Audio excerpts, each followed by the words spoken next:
Listo. Hola chicos, les habla el profesor Alejandro. Como les había dicho a los que asistieron a la clase, pues por motivos por inconvenientes que tuvimos con el internet a la hora de realizar la clase y además la poca afluencia de estudiantes, pues no pudimos hacer la clase. Entonces yo les dije que les iba a enviar un video corto donde les iba a explicar las temáticas que íbamos a ver durante esas horas de clase. ¿Listo? Entonces, en esta clase vamos a hablar de materia. En la primera clase vamos a hablar de materia y energía. Entonces lo primero que tenemos que saber es la definición de materia. Entonces materia, la definición de materia es todo aquello que ocupa un lugar en el espacio y que tiene volumen. La materia es todo lo que nos rodea. El universo, todo el universo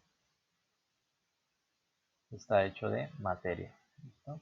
De materia. Pero para saber si algo es materia, pues debe cumplir dos características principales. Una es tener masa y la otra es poseer un volumen. ¿Sí? Tener masa y poseer un volumen. Esas son las dos características que debemos saber para identificar si una sustancia es o no es materia. También recordemos que toda la materia está compuesta de unas partículas fundamentales, elementales, llamadas átomos. Toda la materia está hecha de átomos, ¿listo? Entonces, para saber si algo es materia, tenemos que identificar si tiene masa y si tiene volumen, ¿listo? Tenemos que alejarnos de la idea que tenemos de que materia es solo aquello que podemos ver o que podamos tocar. No, porque por ejemplo, el aire que nos rodea o los gases también son materia, ¿listo? Y esos no los podemos ver ni los podemos tocar. ¿Por qué sabemos que son materia? Porque ocupan un lugar en el espacio, por ejemplo, tienen un volumen. El aire que cuando ustedes inflan una bomba, ustedes lo están inflando con aire. Ese aire está ocupando un lugar dentro de la bomba y por eso la bomba se infla. Y tienen masa, ¿por qué? Porque recordemos que el aire está hecha de pequeñas partículas de elementos como el aire que nosotros respiramos está hecho de elementos como oxígeno, hidrógeno, nitrógeno, dióxido de carbono. Y estas sustancias están hechas de ¿qué?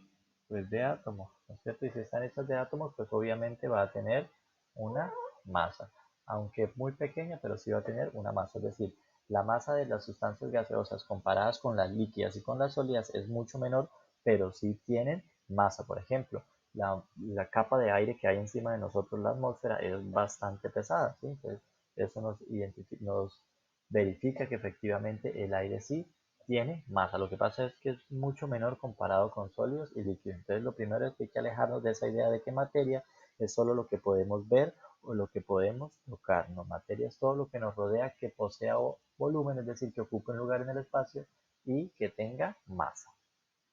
¿Listo? Entonces, por eso aquí nos está hablando de esa definición de materia. Nos dice que la materia la podemos encontrar en diferentes formas o en diferentes estados.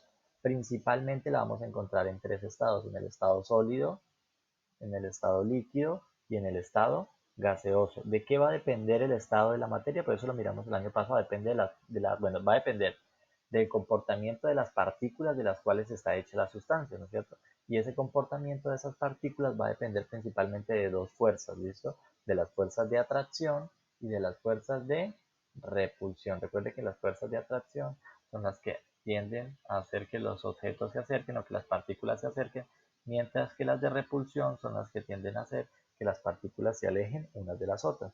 Entonces, por ejemplo, en el estado sólido vamos a encontrar que las partículas están muy juntas. ¿Por qué? Porque las fuerzas de atracción son mucho mayores que las de repulsión. En el estado líquido vamos a ver que las partículas están juntas, pero también hay unas que están un poco más dispersas que en el estado sólido. Esto se da porque en el estado líquido las partículas tienen las fuerzas de atracción y de repulsión son casi iguales, aunque tienden a ganar un poquito las de atracción, pero son casi iguales. Y finalmente, en el estado gaseoso vemos como las partículas se alejan las unas de las otras. Esto es debido a que las fuerzas de repulsión son mucho mayores que las fuerzas de atracción. ¿Listo? Entonces, el comportamiento de esas partículas es la que define el estado. Principalmente tenemos tres estados: sólido, líquido y gaseoso, aunque no son los únicos, porque también tenemos el estado plasma, condensados Bose-Einstein y otros estados más que no son muy comunes en nuestro planeta Tierra. Se pueden producir, pero en los laboratorios. Y en esta imagen también podemos encontrar el nombre del proceso que nos permite dar el cambio de un estado a otro. Por ejemplo, para pasar de estado sólido a estado líquido, el proceso se llama fusión. Para hacer lo contrario, de líquido a sólido, el proceso se llama solidificación. Para pasar de líquido a gaseoso, El proceso se llama vaporización o ebullición, y para hacer el proceso contrario, de gaseoso a líquido, se llama condensación y licuación. Esto es un repaso porque esto ya lo vimos el año pasado. Yo les había comentado que este año íbamos a hacer un repaso de este periodo, íbamos a hacer un repaso de todos los temas que se vieron el año pasado, ¿listo? Entonces ya teniendo en cuenta que la materia es todo lo que nos rodea, que se puede presentar principalmente en tres estados, vamos a ver que la materia, es decir, las sustancias, toda la materia que nos rodea, la podemos clasificar en dos grandes grupos. La podemos clasificar. Entonces, la materia como tal, la materia,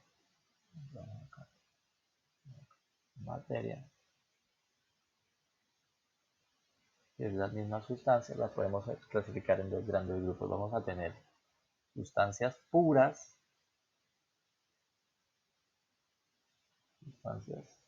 sustancias puras, y vamos a tener otras sustancias que vamos a llamar mezclas. Esas dos sustancias vamos a tener sustancias puras y sustancias que vamos a llamar mezclas. Dentro de las sustancias puras vamos a tener dos. Vamos a tener los elementos y vamos a tener los compuestos.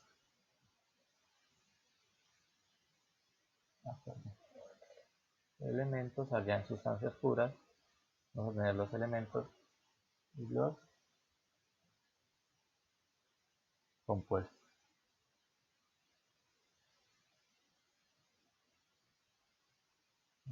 Y acá también vamos a tener dos tipos de mezclas.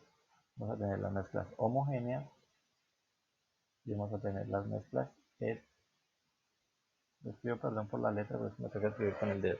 Las mezclas homogéneas y las mezclas heterogéneas. ¿Listo? Entonces la materia la podemos dividir en sustancias puras, dentro de las cuales vamos a encontrar los elementos, y acá vamos a encontrar los compuestos. Mientras que las mezclas las podemos dividir, las vamos a encontrar como mezclas homogéneas y mezclas heterogéneas. ¿Listo? Entonces nos dice que acá nos da la definición de las mezclas y nos da algunos ejemplos de este tipo de mezclas, ¿listo? Que es lo que es el mismo mapa conceptual que yo les mostré allá, este que tenemos aquí. Entonces nos dice que la materia está formada por sustancias, ¿no es cierto? Por átomos. Esas sustancias pueden ser sustancias puras, que pueden ser elementos o compuestos, o pueden ser mezclas, que pueden ser homogéneas y heterogéneas. Vamos a ver la diferencia entre una sustancia pura y una mezcla, porque eso sí hay que tenerlo muy claro. La diferencia entre una sustancia pura y una mezcla. Para ello nos vamos a ayudar de esta imagen que tenemos acá. Aquí tenemos una imagen. Entonces aquí nos muestra estas dos, elementos y compuestos, estos dos de acá, son sustancias puras. ¿Listo? Son sustancias puras.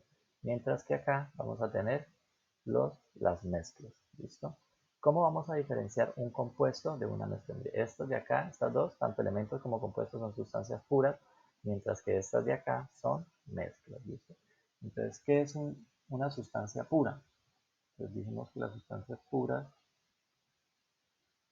las encontramos en dos clases, ¿no? Elementos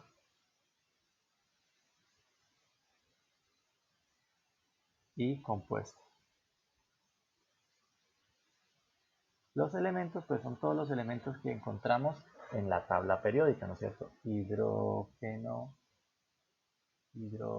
helio, litio, berilio, etcétera. Esos elementos están hechos de un único átomo. Recuérdenme que cada elemento tiene un átomo específico. Por ejemplo, el hidrógeno, el átomo de hidrógeno está compuesto por un protón, un neutrón y un electrón.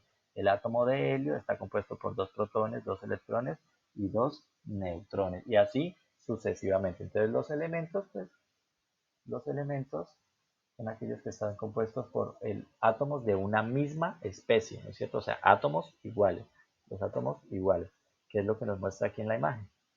Pues mira, aquí tenemos átomos de, aquí tenemos átomos de oro, aquí tenemos átomos de oro. Si ustedes se dan cuenta, los átomos de oro son todos iguales, lo mismo los de bromo. Tenemos átomos de bromo, todos son iguales. Aquí tenemos átomos de oxígeno, Entonces este oxígeno es diatómico, pero mire que los átomos son todos iguales, ¿listo? Ahora vamos para compuestos. Un compuesto es la unión de dos o más elementos diferentes. Dos o más elementos. Elementos diferentes. ¿Listo? Dos o más elementos diferentes que interaccionan entre sí para formar un tercer elemento. Por ejemplo, tenemos el elemento A más el elemento B, van a reaccionar entre sí para dar una tercera sustancia, no un tercer elemento, sino una tercera sustancia que es el compuesto que va a ser C. ¿Listo? Esta C, resulta que esta C va a tener características completamente diferentes a A y B. ¿Listo? A y B van a perder sus características individuales para formar una tercera. Por ejemplo, los que hayan visto Dragon Ball Z se han dado cuenta cuando se fusiona, por ejemplo, Goku y Vegeta, ¿no es cierto? Cuando ellos se fusionan, aparece un nuevo guerrero que tiene completamente características diferentes a las que tenía los dos guerreros por separados. ¿Listo? Eso es un compuesto, cuando se unen dos o más elementos para formar una tercera sustancia, que es lo que vemos aquí en la imagen. Mira, aquí en la imagen podemos ver que hay dos elementos diferentes. En este caso, el hidrógeno, que son estas bolitas, se unen con el oxígeno para formar una tercera sustancia que va a ser el agua. Aquí por separado tendríamos dos sustancias, el carbono y el oxígeno. Ellas se unen, van a reaccionar entre sí para formar una tercera sustancia que es el dióxido de carbono. Aquí tenemos que el carbono se une, interactúa, reacciona con el hidrógeno. Por separado tendríamos carbono e hidrógeno. Ellos reaccionan para formar una tercera sustancia llamada el gas metano. ¿Listo? Entonces esas son las sustancias puras. Ahora vamos para las mezclas. Ojo, no confundir las mezclas con las sustancias. Voy a borrar acá. Voy a borrar esta parte de acá. No confundir. Voy a dejar solo compuesto. Para hacer acá arriba lo de la mezcla para que no se confundan. No confundir un compuesto con una mezcla. Esto es claro. ¿Por qué no confundirlo? Resulta que si ustedes van a la definición de mezcla, les van a encontrar que una mezcla es la unión de dos o más sustancias.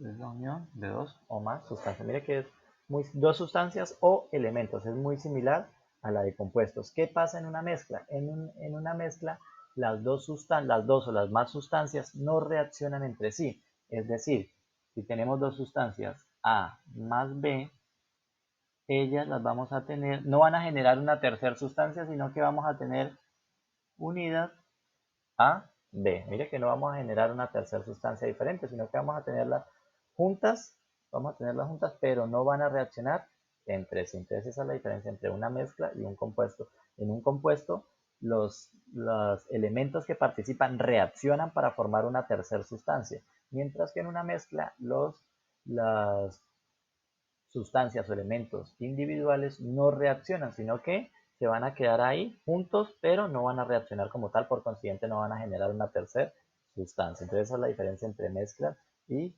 compuestos. Vamos a ver acá en la imagen, podemos ver en la imagen, ¿listo? Que mire que en un compuesto vamos a tener dos o más sustancias. ¿Qué sustancias tenemos? Tenemos el agua y aquí tenemos la sal. Mire, estas son la sal y este es el agua. Mire que ellas no van a reaccionar, van a estar juntas, pero no van a reaccionar entre sí. Mire, juntas, yo siempre he dicho juntas, pero no revueltas. ¿Listo? Van a estar ahí, pero no van a reaccionar entre sí. El latón, que es una aleación de hierro y cobre. Entonces aquí tenemos los de hierro y aquí los de cobre. Y aquí tenemos dióxido de carbono y oxígeno como el aire es una mezcla, un compuesto es una mezcla, en donde encontramos moléculas de dióxido de carbono, que es una sustancia, y moléculas de oxígeno, pero no van a reaccionar entre sí. ¿Listo? Esa es la diferencia entre mezcla y compuesto. Bueno, ahora las mezclas las podemos dividir en dos grupos. Las mezclas homogéneas, como las que vemos aquí, y las mezclas heterogéneas. Las mezclas homogéneas, bueno, empezamos acá por las mezclas heterogéneas. Las mezclas heterogéneas son aquellas en las que podemos distinguir los diferentes componentes que hacen parte de la mezcla. Entonces, aquí tenemos una mezcla de agua y arena. Podemos distinguir los componentes, claro, aquí podemos ver claramente el agua y acá la arena. Una mezcla de agua y aceite. Podemos distinguir los componentes, sí, mire, acá están los componentes. Agua y aceite se pueden distinguir completamente. En una ensalada de verduras podemos distinguir los componentes, ¿no? El tomate, bueno, la cebolla, el brócoli, lo que le echen a la ensalada. Mientras que en las mezclas homogéneas no vamos a poder distinguir esos componentes. Aquí tenemos sal y agua. Los componentes de la mezcla son sal y agua. Aquí al revolver ya no podemos distinguir el agua de la sal, ¿no es cierto? Lo vamos a ver como uno solo. Lo mismo en un perfume. En un perfume está compuesto por agua, por alcohol, por aceites esenciales, pero nosotros solo vamos a distinguir una sola sustancia, ¿no es cierto? No vamos a poder ver a simple vista los otros componentes. Lo mismo el agua con el azúcar, el acero, que es una aleación de carbono y hierro, ¿no es cierto? El agua carbonatada, nosotros no vamos a poder distinguir las partículas de dióxido de carbono, que es lo que produce las burbujas, del agua como tal. Entonces, las mezclas homogéneas son las en las que no podemos distinguir a simple vista, no podemos distinguir a simple vista sus componentes, mientras que las heterogéneas sí podemos distinguir a simple vista sus componentes. ¿Listo? Entonces, hay unas técnicas para separar los compuestos, necesitamos reacciones químicas, ¿listo? Para separar los compuestos necesitamos reacciones químicas, mientras que para separar mezclas sí nos podemos valer de diferentes técnicas o métodos. Entonces, entre estas tenemos la filtración, la decantación, el tamizado, la imantación, la destilación, la cristalización y la cromatografía, ¿listo? Estos son los métodos que tenemos eh, para separar las mezclas. Yo ahorita enseguida de este video les voy a dejar otro video corto de YouTube donde pueden ver cada uno de esos métodos para no hacer tan extenso este video. ¿Listo? Y finalmente, una vez terminado con materia, habiendo visto todo lo que es materia, vamos a pasar a ver lo que es energía. ¿Listo? Entonces la energía está muy relacionada con la materia porque resulta que según la ecuación de Einstein, pues la que dice que E es igual a mc al cuadrado, nos dice que tanto la materia se puede convertir en energía y la energía se puede convertir en materia, ¿listo? Entonces por eso es que están íntimamente relacionadas. Entonces digamos que es, la energía sigue el mismo principio que la materia, no se crea ni se destruye, sino que se transforma. Recordemos que toda la materia que existe en el universo se creó a través de el Big Bang, ¿no es cierto? El Big Bang creó los primeros elementos, helio, hidrógeno, luego esos elementos crearon las estrellas y en las estrellas se crean los demás elementos que hay en la naturaleza y cuando explotan pues se liberan para crear los demás cuerpos celestes, ¿listo? Entonces tenemos diferentes tipos de energía mecánica, energía calórica, luminosa, química, eléctrica y sonora. Hay muchos más tipos de energía, ¿listo? Recuerde que la energía es todo aquello que nos permite hacer un trabajo, que nos permite hacer un movimiento, que nos permite hacer una acción. Principalmente nosotros utilizamos la energía pues para hacer mover nuestros instrumentos eléctricos, pero hay muchas formas de producir ese tipo de energía, ¿listo? Entonces, eso era lo que íbamos a hacer el día de hoy. Ya con eso podemos tener los insumos suficientes para realizar este taller. Este taller lo vamos a resolver dentro de la clase. La próxima clase, dentro de 8 días, el viernes, vamos a resolver el taller dentro de la clase. Es decir, que lo vamos a ir resolviendo entre todos, una por una, cada una de las preguntas para ir explicando de manera más detallada. ¿Listo, chicos? Entonces, espero que les sirva el video, que lo puedan ver y ojalá que para la próxima se conecten muchos más estudiantes. Nos vemos. Chao.